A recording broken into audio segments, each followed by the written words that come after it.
"Shut your mouth! Who do you think you are to talk to my mother like that?" my husband roared, hitting me across the face with all his might.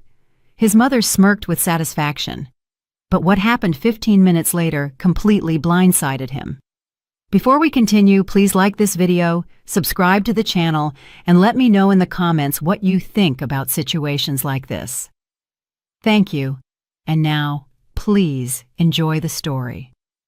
The silence in our small two-bedroom apartment in the Chicago suburb of Willow Creek was special, fragile, like thin ice on a puddle in early spring.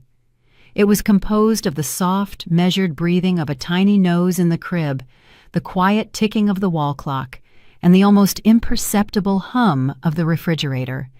Kira Hayes, a young black woman of 28, sat on the edge of the sofa, afraid to move and break the precious harmony. Her son, Micah, was exactly 6 months old. For the past half-year, her life had been a series of sleepless nights, endless feedings, and one overwhelming feeling of tenderness, so sharp it sometimes made her want to cry. She looked down at her hands. Instead of the perfect manicure she once took pride in, there were short, trimmed nails and dry skin. Her career as a graphic designer felt like a past life, before maternity leave, before Micah. Now, her main project was this small, squishy bundle, smelling of milk and serenity. The bedroom door creaked open quietly. Her husband, Donovan, stood in the doorway. Tall, fit, and in a perfectly pressed shirt, he looked like a visitor from that other world, the world of offices, meetings, and deadlines. "Is he asleep?" he whispered, tiptoeing toward the crib. "Uh-huh," Kira nodded, rising to meet him. "Just rocked him to sleep. He was fussy for a whole hour." Donovan gently kissed his wife's head. He smelled of expensive cologne and coffee.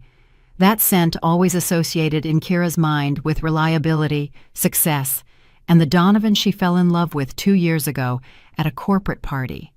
He was a promising department head at a large tech company. She, a humble designer.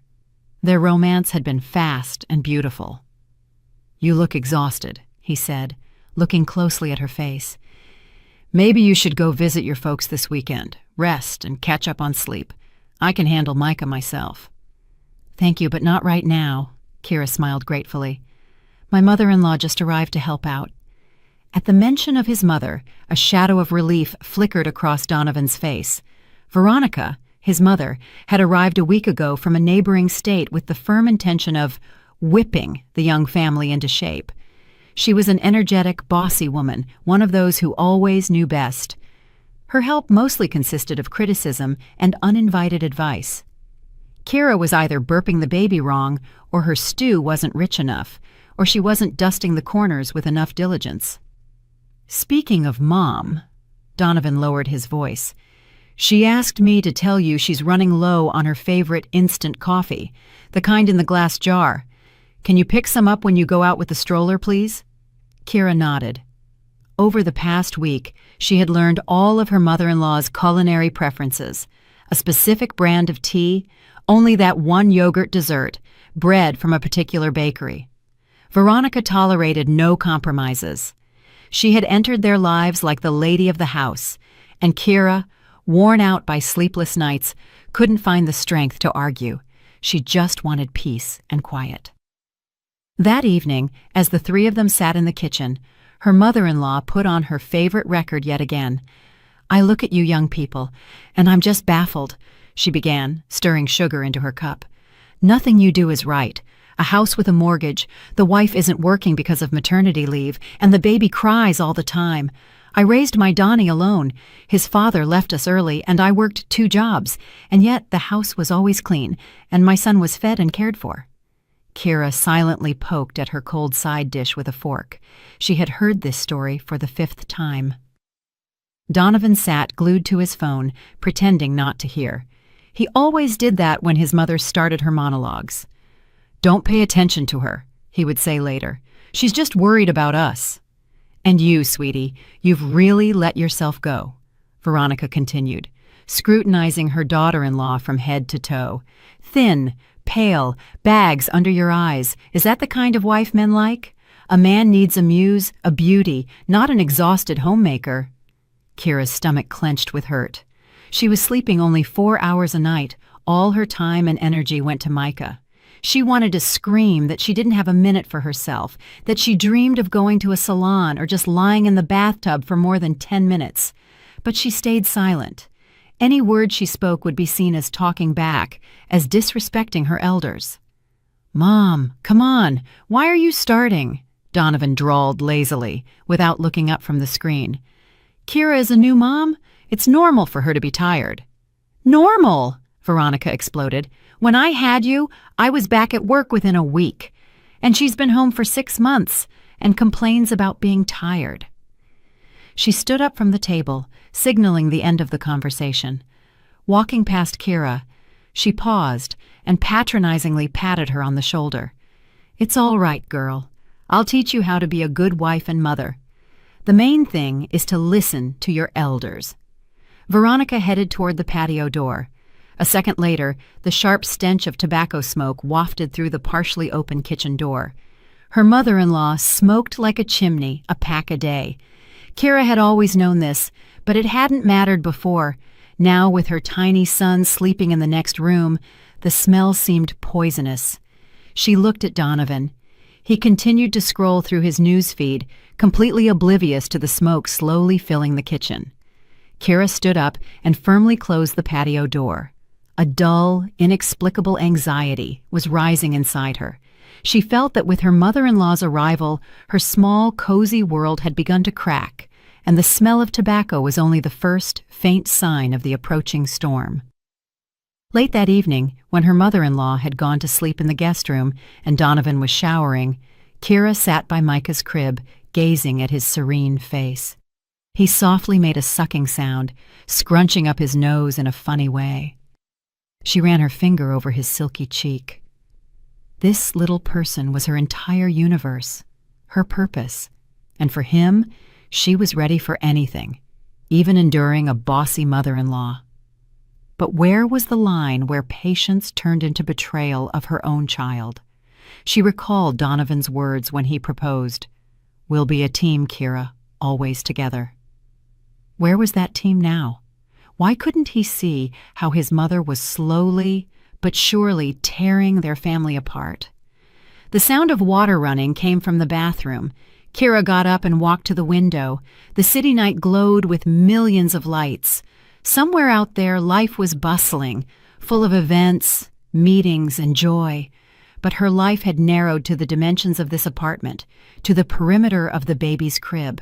And in this small world, an enemy had appeared, poisoning the air, both literally and figuratively. She opened her mother-in-law's suitcase, which was sitting in the hallway, just to check. At the very bottom, beneath a wallet and a keyring, lay a pack of thin cigarettes and a lighter. Kira sighed. This was going to be difficult, very difficult. The next morning began with the usual routine. Up at 6 a.m., feeding Micah, a quick cup of coffee while the baby cooed in his bouncer. Donovan had left for work early, without even having breakfast. Veronica emerged from her room closer to 10, wearing a silk robe with perfect hair, as if she had slept in a 5-star hotel, not a guest room. "Good morning, sweetie," she chirped, heading toward the coffee maker. "Where is my coffee? The one Donovan asked you to buy."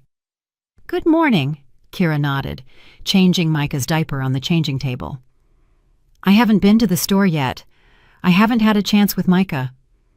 Her mother-in-law pursed her lips in displeasure. Her face instantly adopted an expression of offended virtue. "Strange. I thought a husband's request was law to a wife. Oh well, I'll make do with tea today." She poured herself hot water and sat at the table, pointedly ignoring her daughter-in-law. Kira pretended not to notice the subtle jab. She was already used to the fact that her every action or inaction was subject to immediate judgment. Finishing with Micah, she dressed him in a warm jumpsuit and prepared for a walk. "Where are you going?" Veronica called out. "To the park with Micah. I'll stop by for your coffee, too." "Hold on." The mother-in-law rose. "Let me dress him. That cap you put on him is too thin. It's windy out. You'll make the baby sick." "It's fine. A little fresh air never hurt anyone," the mother-in-law snapped. I know better. I raised 2 children. Kira stayed silent. Arguing was pointless. Outside, of course, she changed her son's cap, burying the mother-in-law's prickly creation at the bottom of the stroller. Strolling through the park, she thought about how subtly Veronica was taking over more and more space in their lives. She was already deciding what they would eat for dinner, what time the baby would be bathed, and even what clothes he should wear. And Donovan just waved it off. Mom means well. Don't argue with her. It's not worth the trouble. After the walk, Kira put Micah to sleep in his crib and decided to air out the nursery. She cracked open the window, which faced the patio. The weather was wonderful, smelling of spring and fresh leaves. A few minutes later, she returned to the room to check on her son and froze in the doorway. The air distinctly smelled of tobacco.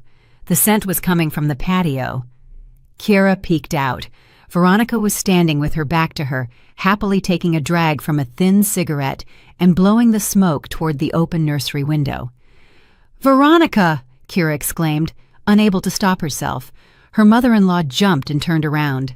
There wasn't a shadow of embarrassment on her face. "What is it? Why are you shouting? You'll wake the baby." "You are smoking right by the nursery window." Kira tried to speak calmly, but her voice trembled. "All the smoke is coming into the room." "Oh, come on," the mother-in-law dismissed her. "The patio is big. It'll air out." "Honestly, you're such a delicate flower. Back in my day, we lived in crowded starter homes. You could hang a hat on the smoke in the hallway, and no one got sick. We all grew up healthy." She demonstrably took another deep drag and flicked the butt down, right onto the flower bed beneath the window. "Please, don't do that again," Kira pleaded, feeling the anger boil inside her. "Micah is still tiny. Smoke is bad for him." "What's one little cigarette going to do to him?" Veronica scoffed. "You exaggerate. You mothers always treat your children like delicate treasures." She walked past Kira into the kitchen, leaving a trail of acrid smoke behind her. Kira rushed into the nursery and flung the window wide open. The room needed to be aired out immediately. She looked at the sleeping Micah. He was slightly frowning in his sleep and snuffling anxiously. Her heart squeezed with fear and helplessness. That evening, when Donovan returned from work, Kira decided to talk to him. She waited until her mother-in-law went to watch her favorite show and approached her husband, who, as usual, was sitting on the sofa with his laptop. "Donovan, we need to talk about your mom." "Again?" he sighed, leaning back wearily. "Kira, I worked all day. I'm tired. Can we not do this now?" "No, now," she insisted. "She was smoking on the patio today, and all the smoke went into Micah's room." "So what?" Donovan shrugged.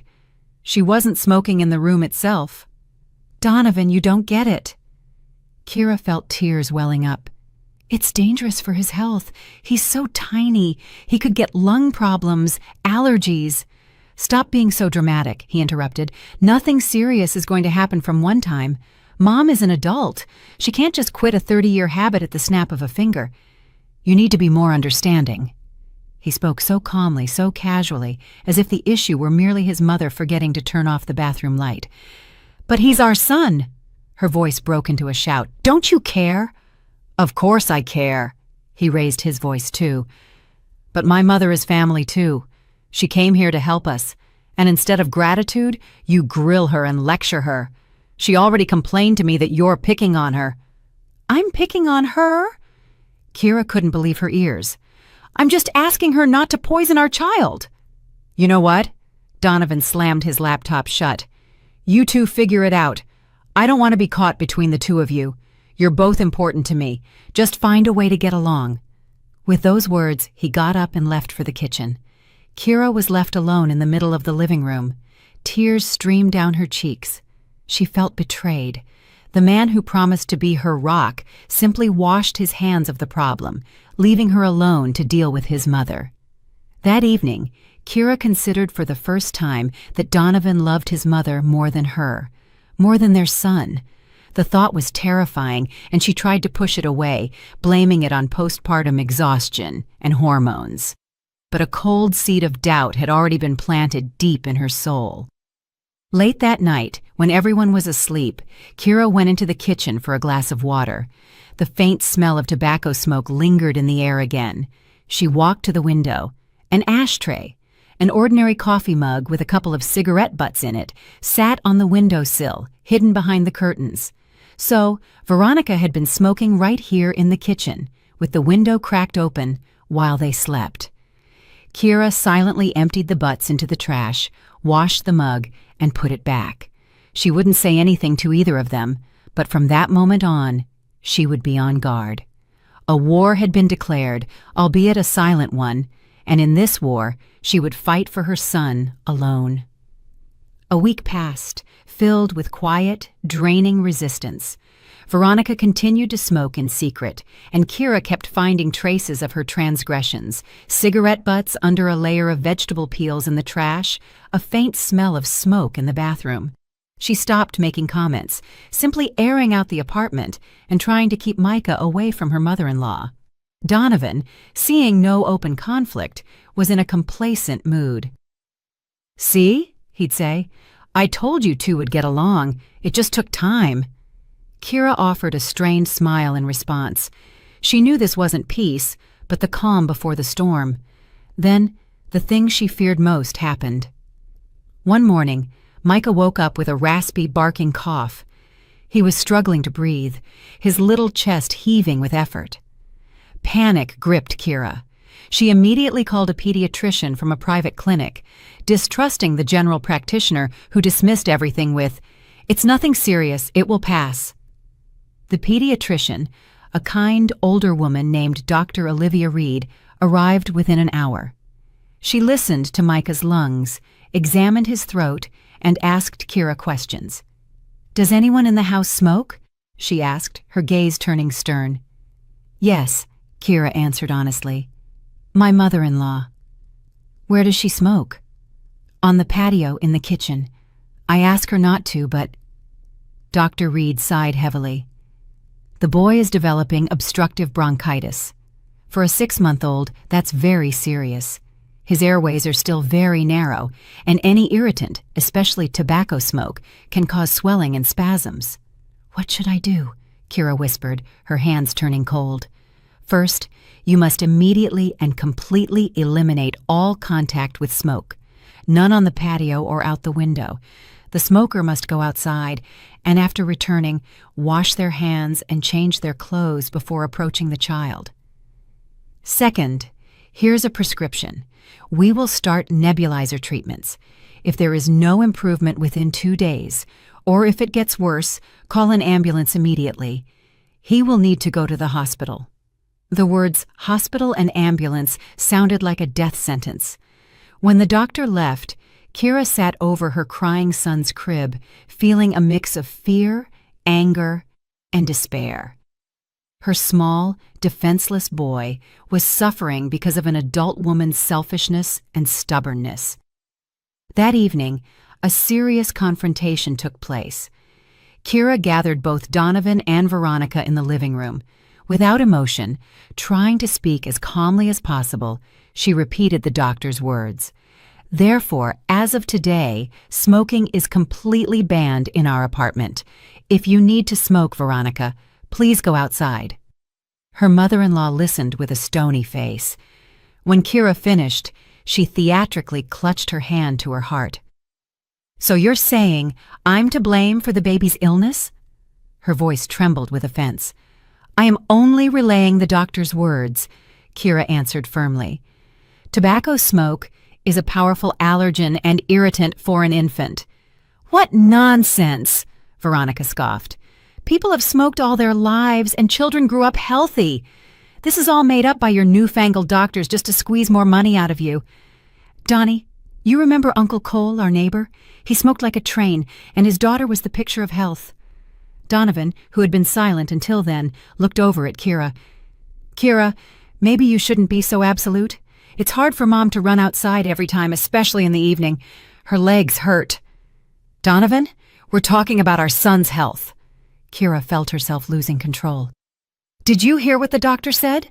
Bronchitis, the hospital? No, this stops now. I forbid smoking in this house. I am his mother, and I am responsible for my child." She looked directly into her mother-in-law's eyes. Veronica's gaze was cold and angry. Unconcealed triumph flickered in it. She had gotten what she wanted. She had provoked an open conflict in which Donovan was once again taking her side. "Fine," the mother-in-law said, surprisingly calm as she stood up. "Have it your way, daughter-in-law. Since you're the boss around here, I won't interfere with your healing process." She left for her room, slamming the door loudly. "Well, there you go. Look what you've done," Donovan said with reproach. "You hurt Mom's feelings. Now she'll be upset all night. And I'll be sitting by our son's crib all night listening to him choke on his cough." Kira cut back, and she went into the nursery. The night was a nightmare. Micah barely slept. The cough racked his little chest. Every 2 hours, Kira gave him nebulizer treatments, holding him in her arms, trying to comfort him. Donovan slept on the living room sofa to rest before work. A couple of times he peered into the nursery sleepily and asked, "How are you two doing?" Kira had a terrible dream. She was in a dark, smoke-filled maze and couldn't find the way out. And somewhere far away, her son was crying. She woke up to that crying. Micah was coughing again. Kira picked him up. He was burning up. The thermometer read 101.3 degrees Fahrenheit. She rushed into the living room. "Donovan, wake up! Micah has a fever. He's worse." "Call an ambulance," he mumbled, without opening his eyes. "I'm scared," Kira whispered. "Don't be. I'm with you."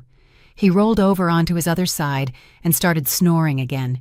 Kira stood in the middle of the room, looking at her sleeping husband, the man who had promised to be there in sickness and in health. At that moment, she felt a chilling loneliness. She was alone in this fight, absolutely alone. With trembling hands, she dialed 911. 15 minutes later, she and Micah were on their way to the hospital. Donovan never woke up, and Veronica didn't even leave her room. The hospital corridors smelled of antiseptic and anxiety. Kira and Micah were admitted to an isolation room in the pediatric unit. The diagnosis was confirmed: acute obstructive bronchitis. The next few days turned into an endless cycle of procedures: shots, IVs, nebulizer treatments. Micah cried from pain and fear, and Kira cried with him, feeling guilty that she hadn't been able to protect him. Donovan visited the next day, looking sheepish. "What did the doctor say?" he asked. "She said that a couple more days of secondhand smoke exposure, and he could have had pneumonia," Kira replied flatly. Donovan paled. "I'm sorry," he said quietly. "I didn't think it was that serious. I talked to Mom. She's really upset. She's crying. She promised she won't smoke in the apartment anymore." "I don't believe her," Kira cut back. "Kira, please, don't be like this. She really regrets it." He tried to hug her, but she pushed him away. "I don't have time for this right now. I need to be with my son." Donovan stood there indecisively for a moment longer, and then left, leaving behind a bitter feeling of disappointment. His apology felt rehearsed, and his concern for his mother seemed far more genuine than his concern for his son. 5 days later, they were discharged. Micah looked better. The cough was almost gone, but he was weak and cranky. Returning home filled Kira with anxiety. She didn't know what to expect. Veronica met them with feigned warmth. She had cooked dinner, fussed over Micah, and gasped and sighed. "Oh, my poor little daughter-in-law, you look so thin." "Kira, forgive me, an old fool," she said that evening when they were alone in the kitchen. "I truly didn't mean to hurt my grandson. Not another cigarette in the house, I swear." Her eyes were full of tears, and Kira almost believed her. Perhaps her grandson's illness really had affected her. Perhaps she had realized her guilt. The next few days, peace reigned in the house. The mother-in-law genuinely didn't smoke in the apartment. She went outside, just as Kira had asked. Donovan became more attentive, helping with Micah. In the evenings, they even watched movies together, like they used to. Kira began to hope that the crisis was over, that they could fix everything. But one day, while unpacking groceries, she dropped an orange, and it rolled under the kitchen cabinet. Reaching for it, Kira felt something hard with her hand. It was a flat metal box. She struggled to pull it out. It was a cigarette case, antique, silver, with a monogram. Kira opened it. Inside lay 3 thin cigarettes, her mother-in-law's favorite brand. Her heart dropped. She hasn't quit. She just got sneakier. She was hiding cigarettes, smoking somewhere in secret. But where? There was no smell in the bathroom, none on the patio either. Kira began her small investigation. She started listening for sounds, sniffing for smells, and one night, waking up to Micah's cry, she went to the kitchen for a bottle and heard a quiet rustling sound from her mother-in-law's room. The door was slightly ajar. Kira peeked through the gap. Veronica was sitting on the bed with her back to the door. In her hand, she held what looked like a vape pen, blowing clouds of vapor out the open window. A chill ran through Kira. Vapes. They barely smell, but the vapor is no less harmful to the lungs than regular smoke. That's why I couldn't smell it. Her mother-in-law had simply changed tactics. The next day, Kira decided to confirm her suspicions. When Veronica went to the store, Kira slipped into her room. She felt awful, rooting through someone else's things, but maternal instinct was stronger. In a dresser drawer, under a stack of linen, she found what she was looking for: a charger and several bottles of e-liquid. The flavors were fruity, cherry, apple. They could easily mask any characteristic tobacco smell. That evening, she tried to talk to Donovan again. "I found a vape pen in your mom's room. She's smoking it in her room at night." "So what?" Donovan didn't even look away from his computer. "Those aren't regular cigarettes. They're harmless." "Who told you that?" Kira was stunned by his naivete. "They have nicotine, propylene glycol, and flavorings. That vapor is just as dangerous for Micah as smoke is." "Oh, Kira, don't start." He waved his hand in irritation. "You're looking for another reason to pick on Mom. She's already walking on eggshells, afraid to say the wrong thing. She promised not to smoke, and she's not smoking regular cigarettes. What more do you want?" "I want no smoking in this house, period," Kira almost screamed. "None. Can you get that through to your mother?" "And can you stop being such a witch?" he snapped back. "I'm tired of your constant complaints." The conversation had reached another dead end. Kira realized that Donovan wasn't just unwilling to help her. He was consciously choosing his mother's side, ignoring the danger to his own son. Her trust in her husband, already undermined by his infidelity, was now dissolving with every passing day. She decided to take a different approach. Since words didn't work, she needed undeniable proof. The next day, she went to an electronics store and bought the smallest covert camera she could find. That evening, while her mother-in-law was taking a bath, Kira quietly set it up in her room, camouflaged within a stack of books on a shelf. Her hands trembled, and her heart pounded with the realization of what she was doing. She was spying on her husband's mother in her own home, but what choice did she have? How else could she prove she was right? How else could she make them understand that she wasn't hysterical, but a mother fighting for her child's health? She felt she was crossing a line, after which there would be no returning to her former life. But her former life was already gone. There was only this quiet, cold war, where all means were justified. The camera footage was a genuine shock to Kira. She expected to see her mother-in-law secretly vaping, but what she saw exceeded her worst fears. Veronica wasn't just smoking. She was living a double life, full of lies and contempt for them. The very first night recording showed the mother-in-law, after waiting for everyone to fall asleep, pulling out of her secret spot not only the vape, but also regular cigarettes. She sat by the open window and chain-smoked, flicking the ashes into the same coffee mug Kira had found earlier. But that was just the beginning. The camera captured her phone conversations with a friend, a certain Zenaida. "Can you believe it, Zena? That hysterical woman has turned this place into a concentration camp?" Veronica complained, taking a drag. "Smoking bothers her, you see. Her baby is so delicate, but the fact that I'm a wreck because of her and my heart is giving out, that's nothing. My Donnie is such a lamb. Whatever that mouse tells him, he does. She's got the boy wrapped around her finger. But don't worry, I'll give her a run for her money. She'll dance to my tune yet." Kira listened to the recording with a sinking heart. A mouse, hysterical.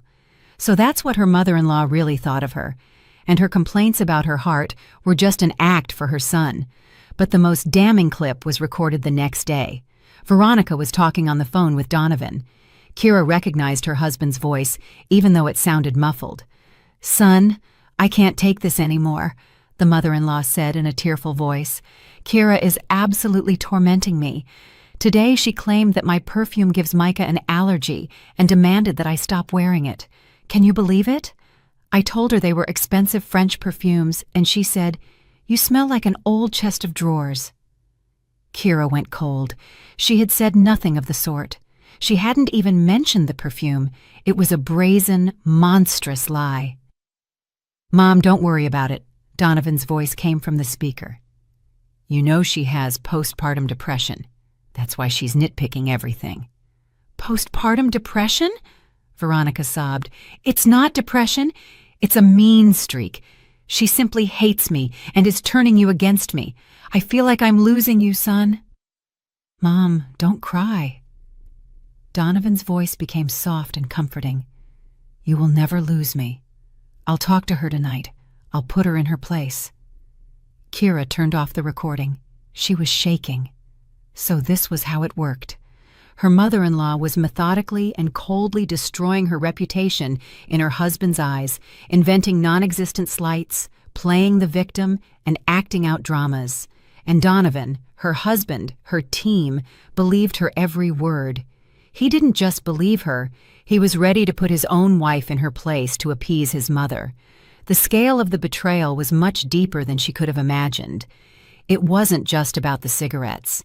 It was about total disrespect, the insidious game her mother-in-law was playing behind her back, and Donovan's blind, infantile devotion to his mother. She played the recording further and saw what finally killed all hope in her. During the day, while Kira and Micah were out for a walk, Veronica went into their bedroom. The camera in her room partially captured the hallway. The mother-in-law opened Kira's closet and started sifting through her things, wrinkling her nose in disgust. She pulled out a new silk dress that Kira had bought before pregnancy and never worn. She held it up to herself, twirled in front of the mirror, and then threw it on the floor and stepped on it with her heel. Then she took a bottle of Kira's favorite perfume from the vanity, the same one Donovan had given her for their wedding anniversary, and poured half of it down the bathroom sink. Kira watched the screen, unable to breathe. This was not just a petty, spiteful act. It was an act of pure, unadulterated hatred. Why? What did I ever do to her? Why did I deserve this treatment? The answer was simple and awful, simply for existing, for taking her son away, for becoming the lady of the house. Kira saved all the video files onto a flash drive and hid it. Now she had proof. But what should she do with it? Show Donovan? Start a huge fight? She imagined the scene. She shows him the video of his mother pouring out her perfume. And what would he say? Mom got carried away. She's stressed. Or worse yet, he would accuse Kira of staging it all herself to defame his saintly mother. No, she needed to act differently, more subtly, more strategically. Her enemy was cunning and manipulative, which meant Kira had to become the same. That evening when Donovan returned from work, he was moody and dark. He silently went to the kitchen, poured a glass of water, and said, without looking at Kira, "Mom said you forbade her from using her perfume." Kira calmly washed the dishes. She was prepared for this conversation. "I didn't say that," she answered in a steady voice. "Don't lie." He slammed the glass on the counter. "Mom never lies. She said you called her an old chest of drawers." "And you don't entertain the thought that your mother might be lying?" Kira turned to him. "My mother?" He laughed a bitter, angry laugh. "She dedicated her whole life to me. And who are you? You came into our family a year ago and are already trying to establish your own rules and turn me against the person closest to me." His face was contorted with anger. Kira saw before her not her loving husband, but a stranger, a furious man ready to defend his mother from the whole world, even from common sense. "I'm not trying to do anything," she said quietly. "I just want to live peacefully and raise a healthy child." "If you want to live peacefully, learn to respect my mother," he snapped. "And if I hear one more complaint from her about you, you'll regret it." He turned and walked into the living room, slamming the door. Kira was left alone in the kitchen. Cold fury gave way to icy calm. She realized she no longer loved this man. The next day she called her father, Marcus Hayes. She didn't go into detail over the phone, but she knew that her father was the only person who could help her now. Not just comfort her, but help her devise a plan to save herself and her son from this viper's nest. Marcus arrived the next day while Donovan was at work. Kira met him at the door, and he understood everything instantly from her drawn face and dull eyes. "Start talking," he said, walking into the kitchen and sitting at the table. Kira silently put her laptop down in front of him and inserted the flash drive. "Just watch, Dad." They watched all the recordings together. Marcus watched in silence, only the muscles in his jaw twitching. He had seen a lot during his years working for the police department, but the malice captured in these clips shocked even him, especially the scene with the dress and the perfume. When the last recording ended, he remained silent for a long time, staring at the dark screen. "Yeah," he finally said. "An actress from a roadside theater, and her son is just like her." "What should I do, Dad?" Kira asked quietly. "Leave him?" "Without hesitation," he replied. "Pack your things and leave. You need to run from people like that without looking back." "But where will I go? The apartment has a mortgage. Donovan is the owner. I'm on maternity leave without a job." "You'll come to me," her father said firmly. "My apartment is your home. We'll deal with the assets later. The most important thing now is to get you and Micah out of this snake pit." The plan they devised was simple and effective. There was no need to cause a scene or confront them. They needed to act quietly and quickly. That same evening, Kira, after waiting for her mother-in-law to go to her room, approached Donovan. She decided to make one last attempt, to give him one last chance. "Donovan, I want your mother to move out," she said as calmly as she could. "What?" He looked up from his phone. "Are you out of your mind? Where will she go?" "Back to where she came from. She's been our guest for almost a month, and we no longer need her help. On the contrary, she's causing problems." "You are causing problems," he flared up. "Mom came here for us, for her grandson, and you're kicking her out. She's poisoning our son with cigarette smoke and turning you against me." Kira decided to go all in. "That's not true," he shouted. "You're making it all up. Mom is a saintly woman." Kira silently pulled out her phone and played the video fragment where Veronica was complaining to her friend about her mouse daughter-in-law. Donovan stared at the screen, his face changing. He clearly hadn't expected this. That's just women talking," he stammered, though less confidently now. "She didn't mean any harm." "And this didn't mean any harm either?" Kira played the recording of the mother-in-law stomping on her dress.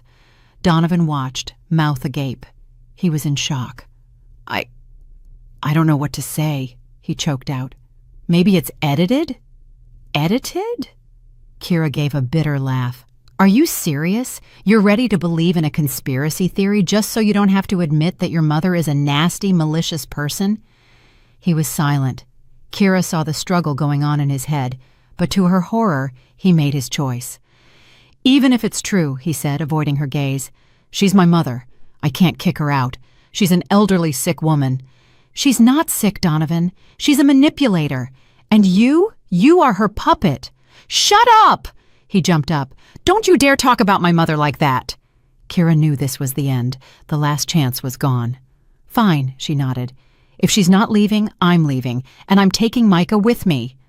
"What?" He glared at her. "You can't take my son away from me." "Oh, yes, I can. He'll live with me, and you can stay with your mother." The next day, while Donovan was at work and Veronica was out shopping, Kira started packing. Her father arrived with a large suitcase and boxes. They worked quickly and efficiently. First, Everything necessary for Micah: clothes, toys, the crib, the stroller. Then, her personal belongings. Kira looked at the apartment she had once lovingly decorated and felt nothing but disgust. Every object reminded her of lies and betrayal. She left the keys and a short note on the kitchen table. "I'm leaving. I'm filing for divorce." As she, her father, and Micah, sleeping in his car seat, were leaving the building, they ran into Veronica. She was returning with groceries, looking pleased and cheerful. Seeing Kira with her bags, she froze. "Where are you off to in such a hurry?" she asked spitefully. "Home," Kira replied. "And this isn't your home?" the mother-in-law sneered. "The apartment is in Donnie's name, so good riddance, it's about time." Marcus stepped forward. "As for you, Ms. Veronica, we'll be having a separate conversation in court." Veronica was momentarily flustered by his assertiveness. "You'll find out everything soon enough," Marcus snapped, opening the car door for Kira. On the way to her father's place, Kira was silent. She watched the streets float by and thought about how her life had just been split into, before and after. And although the future was cloudy and frightening, she felt enormous relief. She had escaped the trap. The first few days at her father's apartment were like rehabilitation after a serious illness. She slept a lot while her father looked after Micah. She ate simple but delicious food that he cooked. She was quiet a lot, trying to process everything that had happened.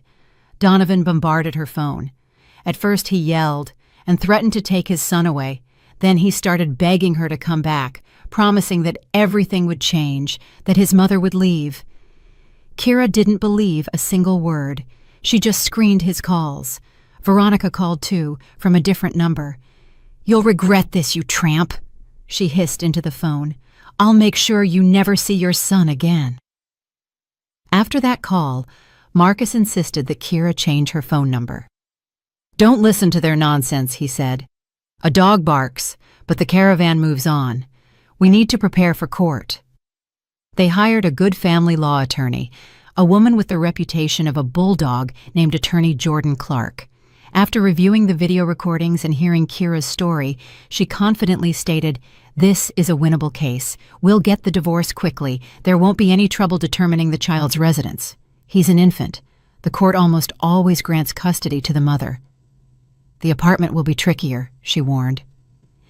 It turned out that even though the apartment was in Donovan's name, Kira had the right to half of the equity paid into the mortgage during their marriage.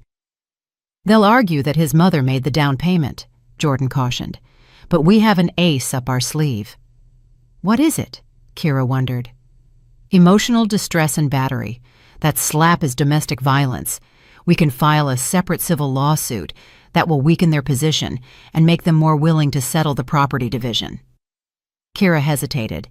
She didn't want to air all the dirty laundry, but her father insisted. "He laid a hand on you. That is a crime. He has to face the consequences." And Kira agreed. She realized this wasn't about revenge. It was about protecting herself and showing that she was no longer a victim. She would never allow anyone to treat her like that again. The litigation began. Just as Jordan Clark predicted, Donovan's side was aggressive. His attorney, a slick man in an expensive suit, tried to portray Kira as an unbalanced, vengeful woman who had provoked the conflict herself and was now trying to fleece his client. Veronica, called as a witness, put on a theatrical performance in the hearings. She cried, clutched her heart, and told the court how her daughter-in-law had humiliated and insulted her. "She called me an old hag," she sobbed, wiping her eyes with a handkerchief. "She forbade me from seeing my grandson." Kira sat next to her attorney, listening to the lies with strange composure. After what she had seen in the videos, nothing could surprise her anymore. Donovan behaved differently in court. He didn't yell or accuse. He sat looking like a beaten dog, casting pleading glances at Kira. He tried to elicit pity, guilt, but Kira was resolute. She looked right through him, remembering his shout and the hand raised to strike her. Parallel to the divorce and property division, the battery case was proceeding. Kira had undergone a medical examination immediately after leaving her husband. The bruise on her cheek had been documented.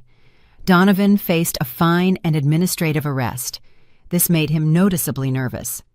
The pressure from the Hayeses increased. They started an information war. Veronica called all their mutual acquaintances, telling her version of events.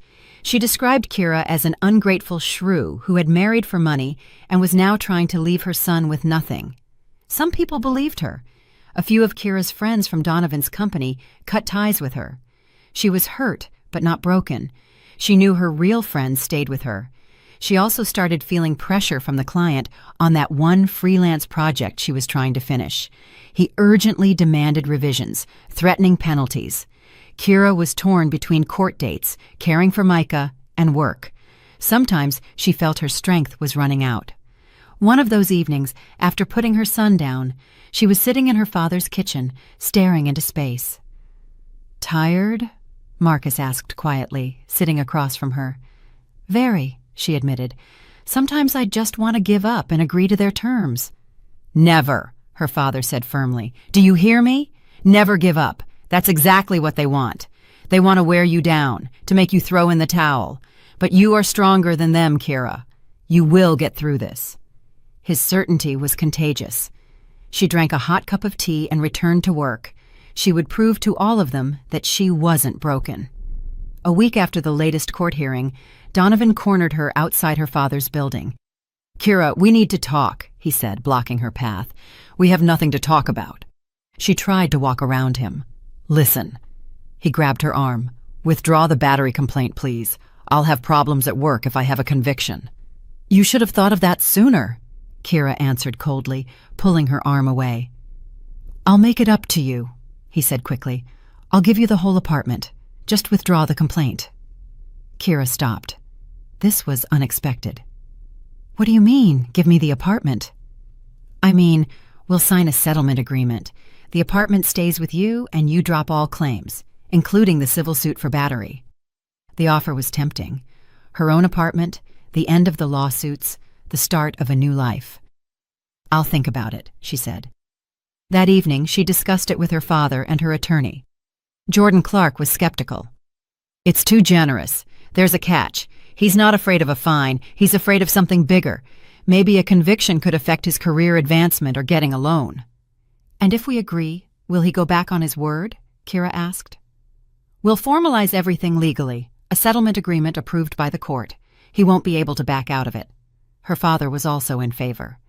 "The apartment is a good guarantee for your and Micah's future. Let him live with his fears. Punishment isn't always jail. Sometimes it's the loss of everything you held dear." Kira agreed. She wanted to end this agonizing saga as quickly as possible. Jordan contacted Donovan's attorney, and they began preparing the settlement documents. Kira almost believed that everything would soon be over, but she had underestimated her mother-in-law's cunning. The day before the signing, Veronica called her. "Well, did you get what you wanted?" Her voice dripped with venom. "Taking the last thing away from my son." "It's not me taking it, it's him giving it," Kira corrected her, "in exchange for my silence about him raising his hand to me." "You think we'll let you get the apartment that easily?" The mother-in-law laughed. "Naive." And she hung up. The call alarmed Kira. She told Jordan about it. "Don't worry about it." The attorney dismissed it. "It's the death throes. She's losing and she's angry. Tomorrow we'll sign everything, and this nightmare will be over." But the nightmare was only just beginning. The climax of this drama was still ahead, and it was to take place where it all started, in their former apartment. Kira had no idea what kind of trap Veronica had set for her. The signing of the settlement agreement was scheduled for Friday at 3:00 p.m., right in the apartment on Willow Creek.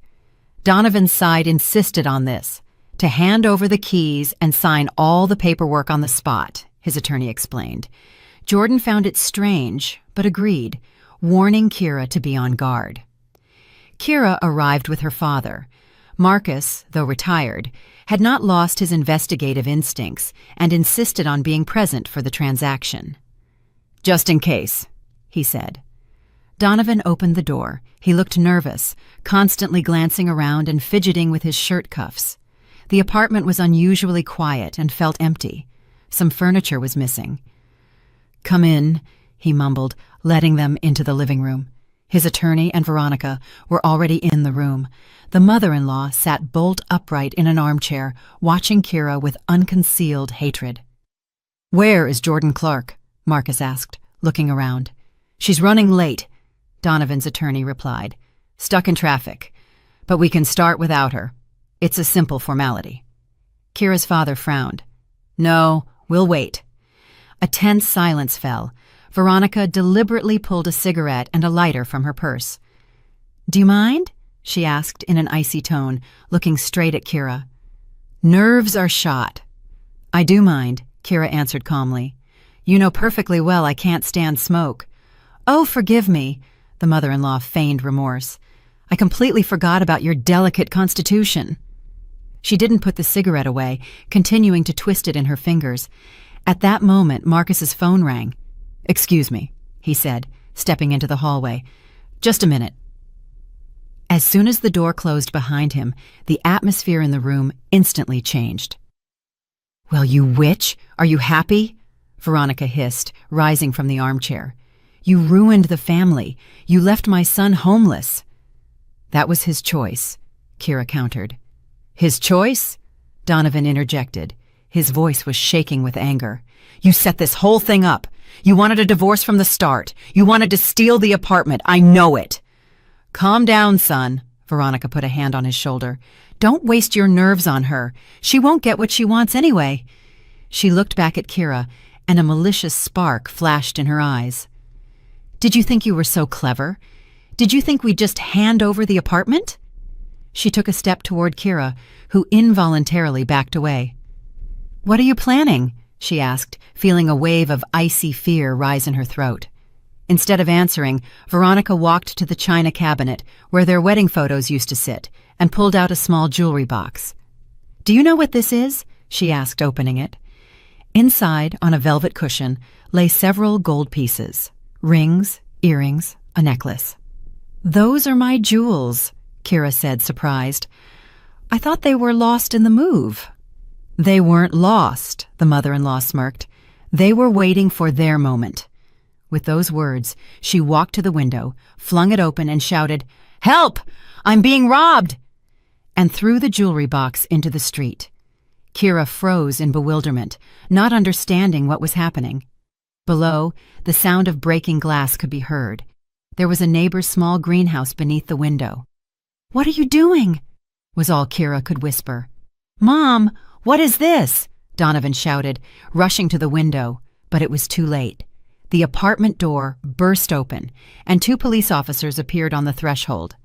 Marcus stood behind them, his face impassive. "Did someone call the police here?" one of them asked sternly. "Yes, I called!" Veronica immediately cried out, pointing a finger at Kira. "There she is. This woman broke into our apartment, threatened me, and stole my jewelry, then threw it out the window to hide the evidence." The police officers looked at Kira. She stood in the middle of the room, pale as a sheet, unable to utter a single word. It was an absurd, nightmarish spectacle. "Ma'am, come with us," the second officer said, walking toward her. "Wait," Marcus intervened. "This is a mistake. This is my daughter, and this is her apartment." "Her apartment?" Veronica burst into hysterical laughter. "She is no one here! Ask my son, Donnie, tell them!" All eyes turned to Donovan. He stood by the window, white as a wall, looking back and forth between his mother and Kira. This was the moment of truth, the moment when he had to make a choice.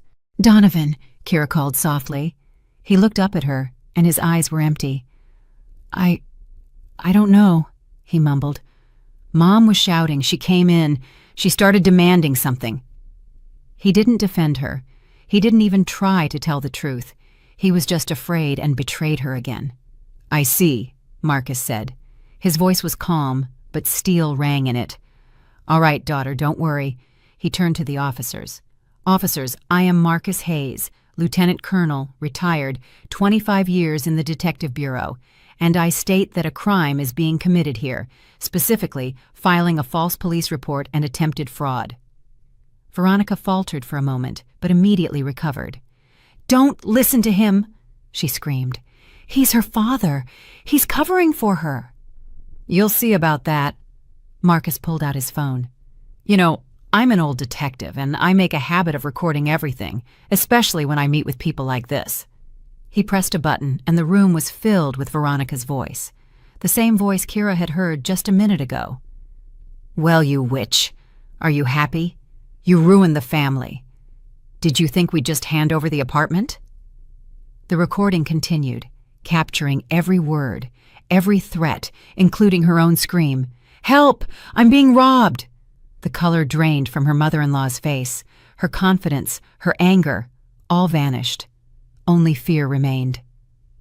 Donovan collapsed onto the sofa, clutching his head in his hands. The police officers exchanged glances. All right, ma'am, the older officer said, walking up to Veronica. It seems we'll have to take you with us now. But that wasn't the end. The main blow was still to come. Just as the officer took Veronica by the arm, Kira, who had been silent until then, suddenly stepped forward. She looked at her now definitely ex-husband. And now, Donovan, here's the interesting part, she said quietly, but loud enough for everyone to hear. Remember how you screamed at me? Shut your mouth. Who do you think you are to talk to my mother like that? He raised a haunted gaze to her. Well, I am Kira Hayes, the woman you betrayed, the mother of your son, and the owner of this apartment. And you know why? She pulled a folded piece of paper from her purse and handed it to him. Because your elderly, sick mother, it turns out, signed a quitclaim deed to this apartment to you 15 years ago. And anything given as a gift before a marriage is not divisible in a divorce. So when we were signing that settlement agreement, you were trying to give me something that was legally mine all along. An astonishing silence fell in the room. All they could hear was Veronica's labored breathing. Donovan looked at the document Kira was holding out, and his face became a mask of horror. He slowly took the paper. It was a recent title search report obtained by Jordan Clark just yesterday. It clearly stated that Donovan became the sole owner of the apartment long before their marriage. How? How did you find out? He whispered. Good attorney, Kira shrugged. She decided to check the title before signing the settlement, and what a surprise she found. It turns out both of you were trying to cheat me, you by offering me my own share of the apartment in exchange for silence. And you, Veronica... Veronica made a strange gurgling sound and began to sink to the floor. Mom! Donovan screamed, catching her. The police officers, who had been watching the scene with professional interest, scrambled into action. Sir, call an ambulance! Marcus was already dialing the number. Kira stood in the middle of the chaos, feeling a strange, icy emptiness. There was no triumph, only bitterness. She looked at her mother-in-law's limp body, at Donovan's bewildered face, at the bustling officers, and understood that she had just definitively destroyed her family. Yes, she was right. Yes, she had protected herself. But at what cost? While they waited for the ambulance, Marcus calmly and methodically explained the situation to the police. He handed them the audio recording and the copy of the title search. We'll file a formal complaint for filing a false report and attempted fraud at the precinct, he said. Veronica, who had come to, but continued to groan and complain about her heart, was loaded onto a stretcher by the paramedics. Heart attack. It was all her, the mother-in-law whispered, pointing a trembling finger at Kira. Donovan rode with her. Before leaving, he shot Kira a look full of such hatred that it scared her. It was the look of a man who had lost everything. When they left and the apartment fell silent again, Kira sank into an armchair and covered her face with her hands. All the tension of the last weeks, all the fear, all the pain burst out. She sobbed, shaking uncontrollably. Her father sat beside her, wrapping his arm around her shoulders. Quiet now, baby girl. It's over. You did good. You were strong. I'm not strong, Dad, she whimpered. I feel empty. I destroyed everything. You didn't destroy anything, he said firmly. You just held up a mirror to them, and they didn't like what they saw in it. They destroyed everything themselves with their lies and malice. They sat in silence for a long time. Kira gradually calmed down. Her father brewed some strong tea. "What about the apartment?" she asked, sipping the hot drink. "Since it was his, I have no right to it, do I?" "Not exactly," Marcus replied. "Since you were married and significant improvements were made during the marriage, the renovations, for example, that increased its value, you can claim compensation for half of those investments. And of course, child support for Micah and spousal support for yourself until he's 3, so you won't leave empty-handed." "But what's the main thing?"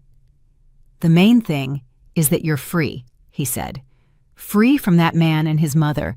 You can start a new life." A new life. The word sounded frightening. She was used to being a wife, part of a couple. Now who was she? A single mother, without her own place, with a broken heart. That evening, when they returned to her father's apartment, Kira stood by Micah's crib for a long time. She knew she had to build a new, happy life for them, a life without lies, humiliation, or tobacco smoke. She spent the night sleeplessly, reviewing the events of the past few months in her mind, analyzing, trying to understand when everything went wrong. Was she so blind that she didn't see Donovan's true face, or was he just a good pretender? She recalled their first dates, his charming courtship, his promises of love and loyalty. Where did all that go? Or was it never real? Was it just a game in which she was a convenient match? Modest, home-oriented, without high ambitions, the perfect wife for a mama's boy. Toward dawn, as the sky outside the window began to lighten, a strange peace came over her. The pain receded, leaving behind a cold clarity. She no longer felt like a victim. She felt like a fighter who had endured a tough battle. Yes, she was wounded, but not broken. She looked at her reflection in the dark window pane. She saw a tired but determined woman, a woman who had just been through hell and survived. And this woman was ready for the next chapter of her life, a chapter she would write herself, without anyone's manipulation or prompting. She picked up her phone and dialed Jordan Clark's number. "Attorney Clark, good morning. This is Kira Hayes. We're withdrawing the settlement agreement. We're going to court, and we're going to win." She knew there were many difficulties ahead, but now she wasn't afraid. Beside her was her father. In her heart was love for her son, and in her soul, a newfound strength. The strength of a woman who had known betrayal but hadn't broken, who had only become stronger. The state of emotional shock that Kira had been in after the dramatic events in the apartment slowly began to recede, replaced by a dull, aching pain. It felt like waking up after a major surgery. The anesthesia was gone, and every nerve, every cell in her body began to feel the consequences of what she had endured. She mechanically cared for Micah, fed him, changed his diapers, and took him for walks in the neighborhood park near her father's house. But all her actions were automatic, lacking the joy they once had. Her thoughts, like annoying flies, constantly circled the same things: Donovan, his betrayal, her mother-in-law's lies, the broken marriage. She replayed the scene of the slap, his empty eyes when he should have defended her, Veronica's triumphant smirk. These images provoked sudden fits of sharp hatred, then waves of all-consuming self-pity. Sometimes, looking at the sleeping Micah, she would start to cry, quietly, soundlessly, so as not to wake him or alarm her father. She felt like her life was over, that she would never be able to trust men again, never be happy again. Marcus saw his daughter's state and tried to be close without prying. He took on some of the childcare, giving Kira a chance to be alone for at least an hour to collect herself. He didn't lecture her or offer platitudes like, "Time heals all wounds." He was simply there, silent, reliable, like a rock. One of those evenings, he walked into her room. Kira was sitting on the floor, sorting through old photo albums. The yellowed pictures showed her parents, young and happy. Here they were at a protest, here at a picnic. Here he was holding newborn Kira. "Your mother was a very strong woman," Marcus said quietly, sitting beside her. "I know," Kira whispered, staring at a photo of her mother laughing and pushing her on a swing. "When she got sick, the doctors gave her almost no chance," her father continued. "But she fought until the very last day, not for herself, but for you. She wanted to see yous grow up, Go to school. Fall in love. He paused, struggling to contain the lump in his throat. She wouldn't want you to be defeated now, he said, taking his daughter's hand. She would want you to fight, just like she did, for yourself and for Micah. Her father's words, simple and sincere, affected Kira more deeply than any therapy session. She lifted her tear-filled eyes to him. But I don't know how, Dad. It hurts so much, and I'm so scared. Fear is normal, he nodded. But you can't let it control your life.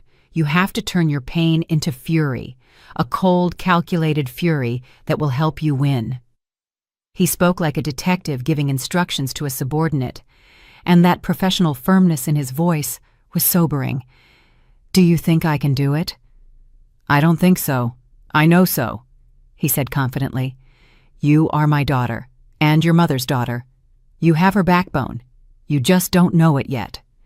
This conversation was a turning point for Kira. She realized she had two paths, either drown in self-pity and allow the hazes to completely crush her, or gather her strength and fight back. She chose the latter.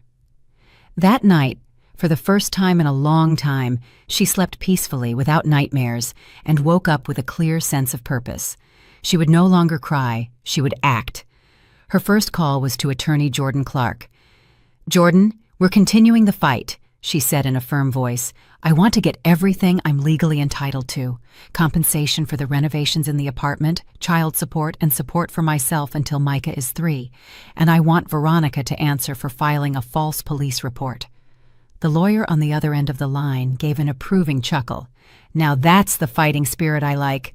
Excellent, Kira. Regarding the false report, we've already filed the complaint. The police are investigating. That audio recording is 100% proof. She faces a serious fine, maybe even probation. That will certainly cool her ardor. Regarding the property, we will demand a construction appraisal to assess the value of the renovations you did during the marriage. It will take time, but we will prove that the apartment's value significantly increased thanks to your joint investments. Over the next few weeks, Kira dedicated herself to gathering evidence. She dug up old receipts for building materials, found contracts with workers in her email, and compiled lists of furniture and appliances bought during the marriage. This meticulous work distracted her from gloomy thoughts and gave her a sense of control over the situation. She also resumed work on her freelance project. The client, surprisingly, met her halfway when she honestly explained the situation and asked for an extension. Finishing the project gave her not only a fee, but also confidence in her own abilities. She could work, she could earn money, she could provide for herself and her son. She wasn't the helpless victim that Donovan and his mother wanted to see. One day, while walking Micah in the park, she ran into her old college friend, Nia, whom she hadn't seen in almost a year. Kira, hey! Nia rushed to hug her. Long time no see. And who is this little one? They sat down on a bench, and Kira, without even expecting it, told her everything. Nia listened without interrupting, her cheerful face growing more serious. That jerk, she said without malice when Kira finished. And his mother is a witch. Listen, have you ever thought about... Nia suddenly fell silent, squinting mischievously. About what? I have an idea how we can teach them a lesson. Not legally, but in a way that's personal, so they won't forget it. Nia's idea was bold and a little mischievous, but Kira liked it.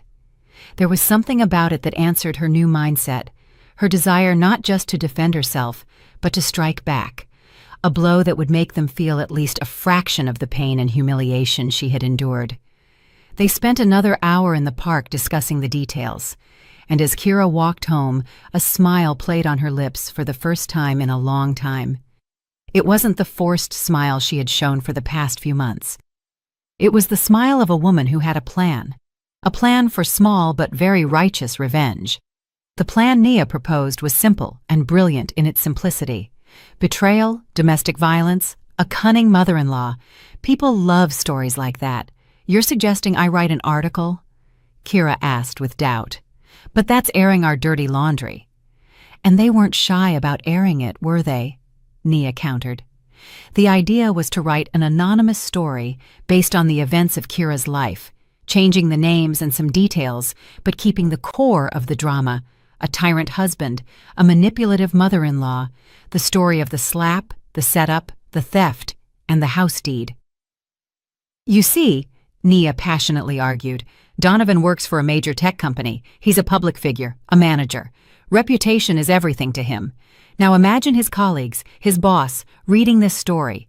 They won't know for sure it's about him, but the details will make them wonder, especially if we add a few subtle hints. The hints were subtle, but recognizable to those in the know, Nia assured her. Kira, this isn't revenge, it's self-defense. You have to show him you're not afraid anymore. Kira thought long and hard. On one hand, it felt like gossip, settling scores. On the other, she remembered her father's words. Turn your pain into fury.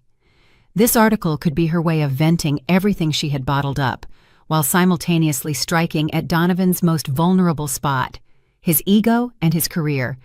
She agreed. They spent several evenings working on the text. Kira recounted, and Nia wrote, shaping her fragmented, emotional memories into a smooth, compelling narrative. Working on the article had an unexpected therapeutic effect. By recounting her story again and again, Kira felt as if she were watching it from the outside. She saw not only her pain but also her mistakes, her excessive trust, her unwillingness to notice the red flags, her passivity. I was so foolish, she said one day, finishing the account of yet another humiliation. No, you weren't, Nia reassured her. You were in a bad situation. Now you're taking back your power. The article was published anonymously on a popular local online forum under the title, The Price of Silence: How I Escaped My Husband and His Vicious Mother. It went viral almost instantly. The comment section exploded. Women shared their own stories, expressed support for the anonymous author, and gave advice. Run, girl. He's not worth it. The mother is simply a monster. Kira read the comments, and it made her feel lighter. She wasn't alone. Thousands of women had gone through something similar, and her story could help someone, warn them, or give them strength. That same evening, Donovan called her. His voice was distorted with rage. What have you done, you tramp? He yelled into the phone without any preamble. What are you talking about? Kira asked calmly, though her heart was pounding. Don't pretend. That article. Everyone at work is whispering behind my back. My boss looked at me funny today. What article? Kira continued to feign ignorance. I don't read local forums. I have other things to worry about. You did this deliberately, he choked on his anger. You decided to destroy my career. Donovan, if anyone is destroying your career, it's you yourself with your actions, Kira retorted. And if you recognized yourself in an anonymous story, maybe you should think about why. And she hung up. An hour later, Nia called. Well, any reaction yet? Oh, yeah, Kira chuckled. He called, yelled, and accused me. Perfect, Nia said, pleased. We hit the target. Stay strong, girl. He'll be even angrier now. Nia was right. At the next court hearing, Donovan and his attorney were even more aggressive. They tried to contest every document, every receipt, but Jordan Clark was ready. She calmly deflected all their attacks and then delivered a counterblow. Your Honor, she addressed the judge, we request to introduce one more piece of evidence which characterizes the defendant's personality. She handed the judge a flash drive. This contains video recordings made in the plaintiff and defendant's apartment. They clearly demonstrate the psychological atmosphere my client was living in. Donovan's attorney jumped up. Objection! This is a legal recording, an invasion of privacy. The recording was made in my client's own apartment, Jordan countered, for the purpose of protecting the health of her minor child. And as for privacy, there is a lot of interesting content on these recordings. For example, how Veronica Hayes smokes in close proximity to an infant, how she talks about her daughter-in-law, and how she damages my client's property. The judge frowned and took the flash drive. The court will review these materials. The session is adjourned. When they left the courtroom, Donovan rushed up to Kira. You have recordings? He hissed. You were recording us? I have evidence of everything you both did, Kira answered calmly. You'll regret this, he muttered, and quickly left, catching up with his mother, who looked terrified. A few days later, Donovan called again. His tone was completely different, tired and defeated. Kira, let's just end this. What does that mean? I agree to your terms. Compensation, child support, everything you want. Just take those recordings out of play. Don't let them be used. If my boss sees them... And why should I believe you? Kira asked. Because I'm tired, he answered honestly. I'm tired of this war. Mom nags me every day. There are problems at work. Now these recordings, too. Kira was silent. She felt no malice, only fatigue and a slight distaste. I'll talk to my attorney, she finally said. Jordan Clark was against it. We shouldn't back down. We need to squeeze them. I don't want to prove anything anymore, Kira replied. I just want to live. If he's ready to sign an agreement on our terms, let's do it. I want to turn this page as soon as possible. They drafted a settlement agreement. It included all the points: the amount of compensation for her share of the apartment, the exact amount Jordan had originally calculated, the amount of child support for Micah and spousal support for Kira, and a schedule for Donovan's visitation with his son, and, as a separate clause, Donovan's obligation not to obstruct the sale of the apartment and to pay the compensation within 1 month after the sale. Donovan signed everything without looking. It seemed he was ready to do anything to keep those video recordings from seeing the light of day. The signing of the final agreement and its approval in court went surprisingly smoothly. Donovan was silent and sullen. Veronica did not appear at the hearing, citing poor health. When the judge announced that the marriage was dissolved and the agreement approved, Kira felt an enormous weight lift from her shoulders. It was over. She left the courthouse on shaky legs. A light autumn rain was falling outside. Congratulations, Jordan said, shaking her hand. That was not an easy victory. Thank you truly, Kira said sincerely. I couldn't have done it without you. She was about to head to the bus stop when Donovan caught up with her. Kira, wait! She turned around. He stood in the rain without an umbrella, and his expensive coat was already soaked at the shoulders. I wanted to give you this. He held out the keys to the apartment on Willow Creek. Why? She didn't understand. I won't live there anyway. The apartment is going to be sold. I know, he nodded. But until it's sold, you can live there. Your father's place is probably cramped, and take your things. A lot of your stuff is still there. He spoke quietly, not looking her in the eye. Where will you live? I'm moving back in with my mother. He gave a crooked smile. She'll be happy. Kira took the keys. She felt strangely sorry for him in that moment. The once confident, successful man now looked lost and pathetic. Goodbye, Donovan, she said. Goodbye, he replied, and walked away, hunched against the rain. The next day, Kira and her father arrived at her former apartment. In the few months she hadn't been there, the place had turned into something resembling a bachelor's den. Dirty dishes were piled up in the sink. Clothes lay scattered on the floor, and a sour smell of stale food hung in the air. Well, Marcus drawled, looking around. The music didn't play for long. Without a woman's touch, everything here quickly fell apart. They began sorting through the items.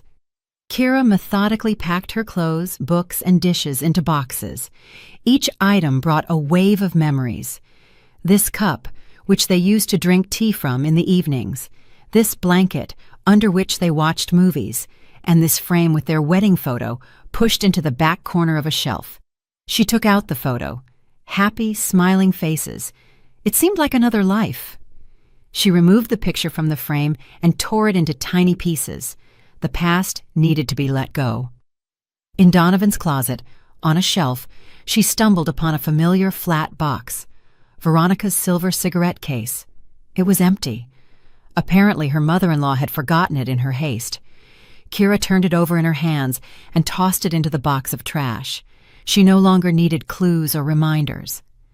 That evening, when almost everything was packed, there was a knock at the door. Kira opened it. Veronica stood on the threshold.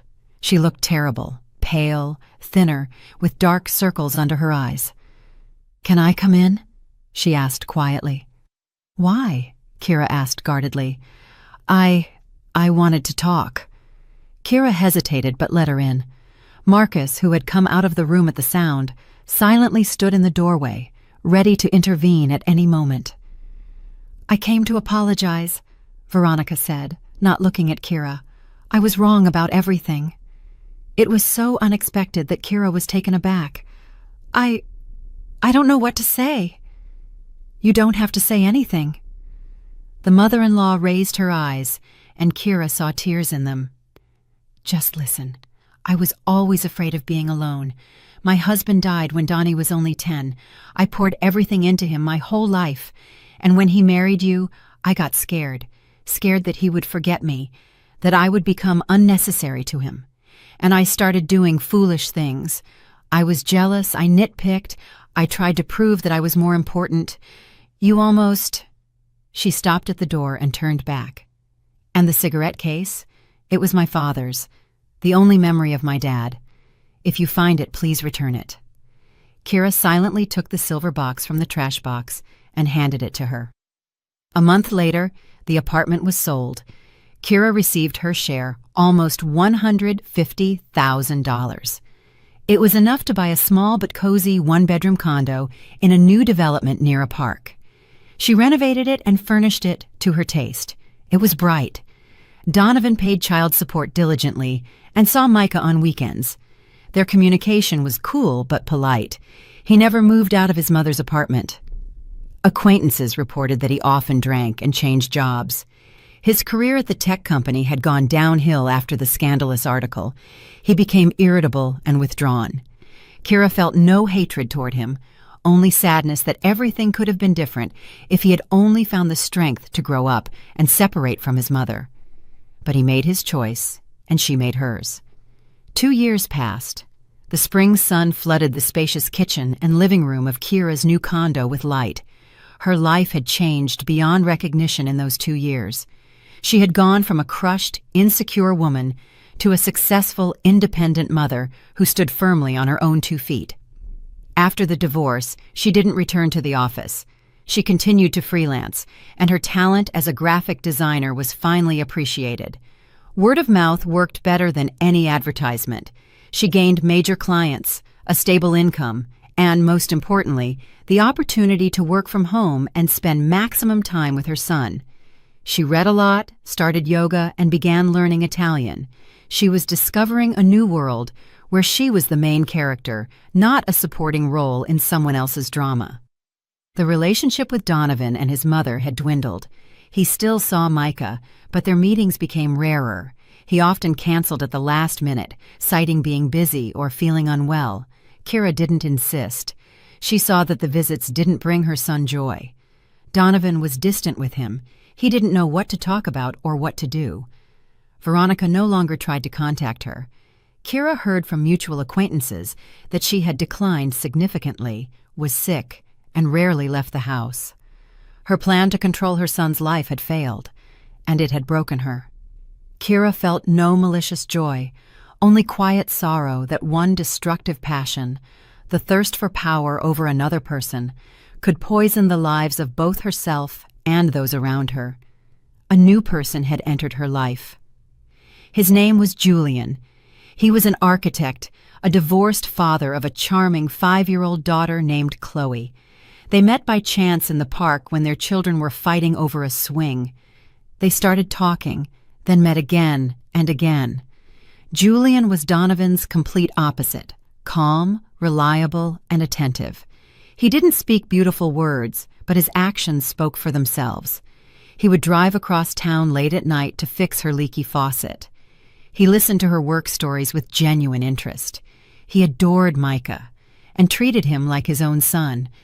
Marcus, who was initially wary of all men, gave his approval after meeting Julian. Good man, genuine, you can count on him. Today, they were expecting Julian and his daughter Chloe as guests. Kira had baked her signature pie, the same one she had once tried to make for Donovan, but he had always found flaws in it. Julian, however, was crazy about it. The doorbell rang. Micah rushed into the hallway with a joyful shout of, "Uncle Julian!" Kira followed him. Julian stood on the threshold with a huge bouquet of daisies, her favorite flowers, and a large box. Chloe shyly hid behind his back. "Hello, beautiful women," Julian smiled, handing Kira the flowers. "These are for you." He came in, scooped Micah into his arms, and spun him around the room. The boy laughed uncontrollably. Kira watched them, and her heart filled with quiet, warm happiness, the very happiness she had only dreamed of. A happiness built not on passion and beautiful promises, but on respect, care, and trust. They sat at the table, drinking tea and eating pie. The children played in the next room. Julian talked about his new project. Kira, about a funny incident with a client. Everything was so simple, so natural, so right. "You know," Julian said, taking her hand, "I thank fate every day for that swing in the park." "Me too," Kira smiled. Just then, her phone pinged with a short notification. A message had arrived. She quickly glanced at the screen. An unfamiliar number. "Hey, it's Donovan. I know I have no right, but I wanted to wish Micah a happy birthday. He's 2.5 today. I remember. Tell him his dad loves him. And also, I'm sorry for everything. Be happy." Kira silently deleted the message. She felt neither anger nor offense, only slight surprise that he even remembered the date. The past had finally let her go. She turned to Julian, who was looking at her with slight concern. "Everything okay?" "Yes," she nodded. "Everything is just wonderful." She leaned her head against his shoulder, listening to the children's laughter from the next room, and thought about how winding and unpredictable the road to happiness can be. Sometimes you have to go through betrayal to learn to value loyalty. Sometimes you have to know pain to find true joy. Sometimes the darkest night comes right before the dawn. Her dawn had arrived, and she knew that a long, bright, and happy day lay ahead of her. Dear friends, thank you for being with me and listening to my story to the end. I hope it helps some of you who find yourselves in a similar situation to find the strength within yourselves and never give up. Remember that you deserve respect and happiness. Never let anyone convince you otherwise. If you liked my story, please subscribe to the channel, give it a thumbs up, and share your thoughts in the comments. Your support means a lot to me.